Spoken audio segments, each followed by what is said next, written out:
This your boy didn't know about back on another video. Say man, yeah, Bill Simmons is probably one of my favorite NBA journalists. He had one of my favorite basketball brains. And this video, he's talking about what Philadelphia can do to become real threats. Because me, myself personally, I thought about this a lot. I feel like Embiid really has no excuses getting to a conference finals this year because if he is the best player in that conference, whether you say it's him, Giannis, or Tatum, whatever. He's up there.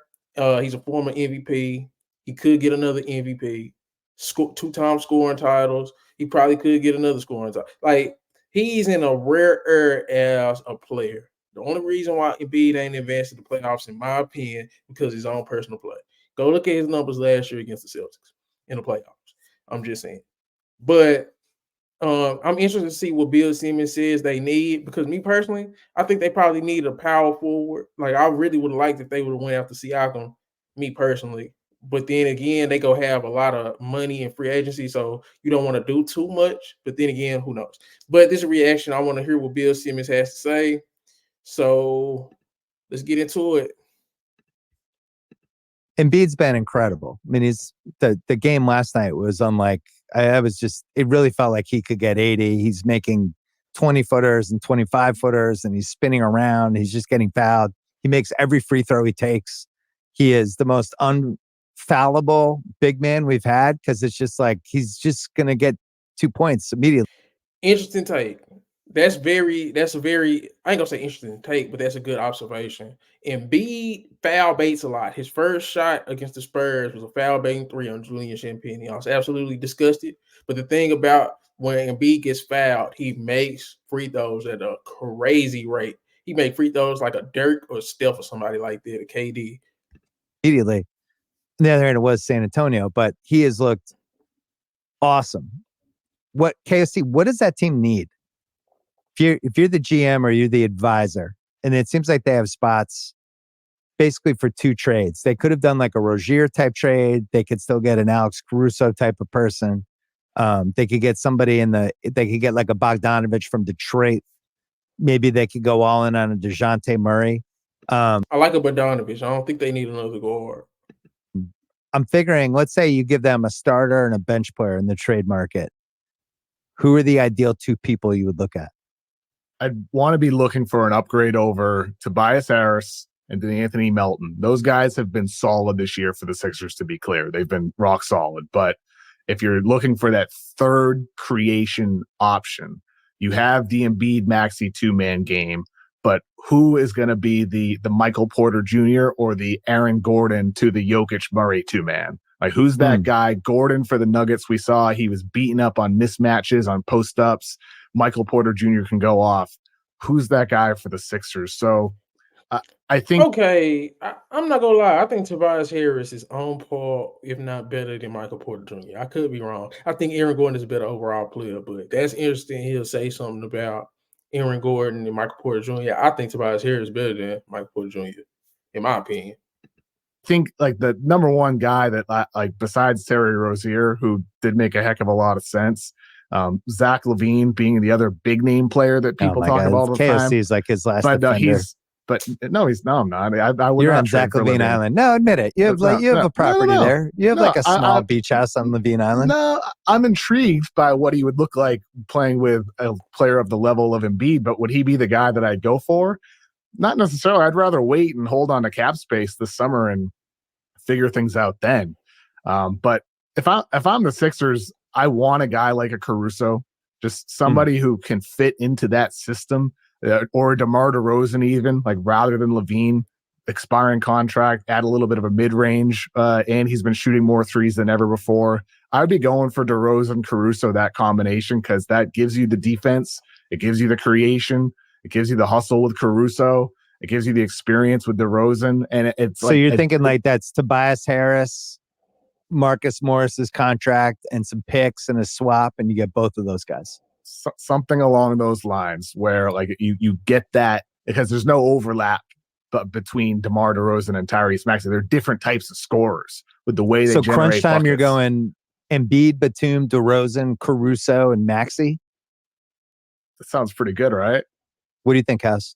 Yeah, it does sound pretty good. I was kind of surprised in the context of the Hornets, in this kind of tear down mode. And I'm going to lose so much money on my Hornets over 30 wins bet. Well, that was we said that during the over-under pod. That was the stupidest fucking. That one wasn't. That one wasn't the dumbest. The dumbest was the Wizards. But that was fun. Your Wizards. The Hornets have talent. They just can't all be healthy on the same floor. But the name that I saw show up today, and in a potential combo deal with the Suns, which I still don't understand. How could the Suns have anything left to give anybody? Right. Is Miles Bridges. Now, obviously, that's a complicated person, a complicated figure. But Miles Bridges on the Sixers, that to me is super intriguing. Is Miles Bridges that much better than Tobias Harris? Okay, we gotta quit acting like Tobias Harris is just trash, bro. I haven't heard anything that's just a super upgrade to what they already have. I like the Siakam when he was available. I like the Bogdanovich from Detroit. But anything outside of that, they don't need another guard. Caruso's cool. They don't need another guard. They don't need another wing.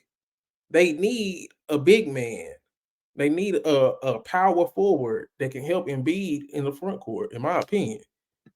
That's a guy that can get tough buckets. And what that team needs, to me, end of game, 5 minutes left, 4 minutes left. It's why DeRozan is a great call in terms of the fit. He can get buckets. He doesn't need the ball all the time. I think Bridges would be incredible on this team. My number one pick is DeRozan. I was just watching him. Didn't they play last night? Yeah.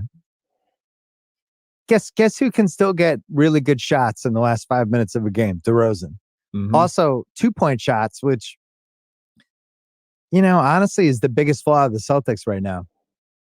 We saw it on Friday night in that Denver game. Just Denver's ability to just get good shots in the last 5 minutes of a game, which is their biggest skill. That's their superpower. Just every shot I like.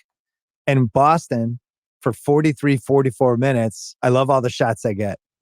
Last 4 minutes, everything slows down. KP is over on the side now like he was in Dallas. He's not involved at all. The guards aren't involved. And it's Tatum and Brown.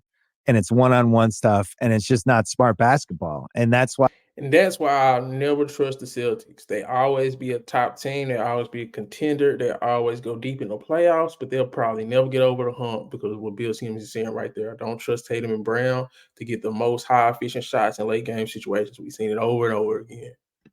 That's why I think they have 9 losses, KOC, and 8. They were tied in the last 2 minutes.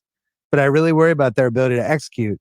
If the Sixers got DeRozan, now you're protected. Because I think you can shut down 2 scorers. Embiid and Max. I know Embiid's having a great year. I know Max is really good. But if I'm only worrying about 2 guys, I'm fine. But now if I have a third guy that can take the pressure off, who can go for 35 in a game 3, where it's like, oh, we didn't even need Embiid and Max tonight. DeRozan went nuts.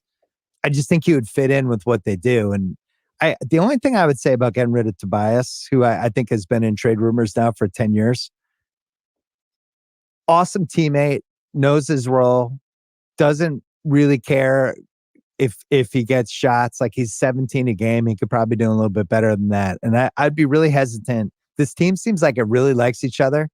The contrast, I know you talked about it on the mismatch last night, KOC, but the contrast between Embiid chasing 70 versus Towns chasing 70 and what was going on with that Minnesota team was night and day. That whole Philly team, they were going for it for Embiid. They were all locked in. They really wanted it. And I don't know, man, when your chemistry is good, the Celtics are in the same spot. They have awesome chemistry. It's going to be really hard for them to make a deal. It's going to have to be cosmetic, but I think DeRozan I think we're all aligned. Levine is the home run swing, but I think the downside is too risky for what his contract is, right? What's his contract, KOC? He currently is being paid $40 million, and he has 4. This is the first of 4 years remaining, so he's going to be making near 50 by the end of that. And for what it's worth, Bill, I just pulled up the trade machine.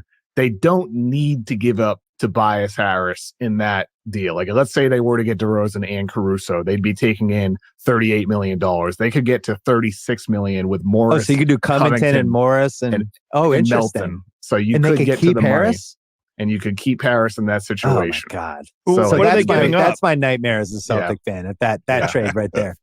What are they giving? I'm not scared of Philly adding DeMar DeRozan because I think that's just a side. It becomes a size thing. Now maybe you just gotta outscore people, but I don't like Tobias Harris at the 4. I think he's a small forward. I think they need to bring in a power forward that can play. But who knows? What are they giving the Bulls? What do the Bulls get for that? Just a lot of picks and some swaps and expiring. Oh, Picks, they're going to do the Congrats. Wizards plan. They're going to become the Wizards. Okay. I guess my question with the Bulls, I know this is crazy, but I'm not positive I would do anything unless it was an awesome trade. I kind of like the Bulls. Like they're 9 right now. They're 21-24. I get it, but they sucked in the beginning of the year. I think they have a chance potentially to climb to 7 or 8. And I wouldn't want to see them in a 1-game whatever. I actually think they're pretty good. Like, House, you're making a face. You watch the Bulls, like they're pretty good. They're the same as last year. They were 3 minutes away from they're not knocking the same Heat though, out of Kobe, the playoffs.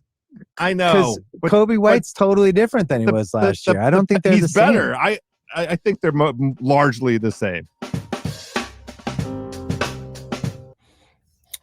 I agree.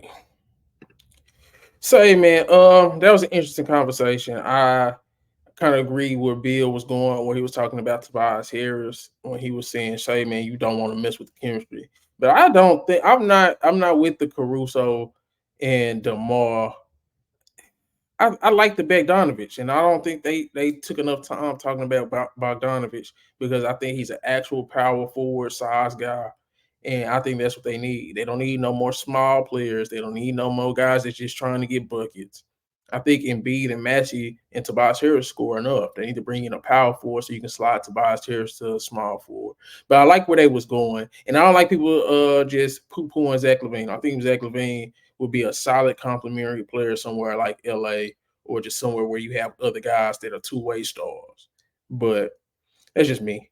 But, yeah, man, that was a good conversation. But what do y'all think the 76ers need to make them legit contenders? But this is your boy D Knows Ball. Make sure you like, comment, subscribe. I'm out. Found some shit I love to do, so I can look comfortable. Searching for a peace of mind. Need that when it's time to rhyme. Perfect in every line. Any chance I get, and I know it takes time, but I would never quit.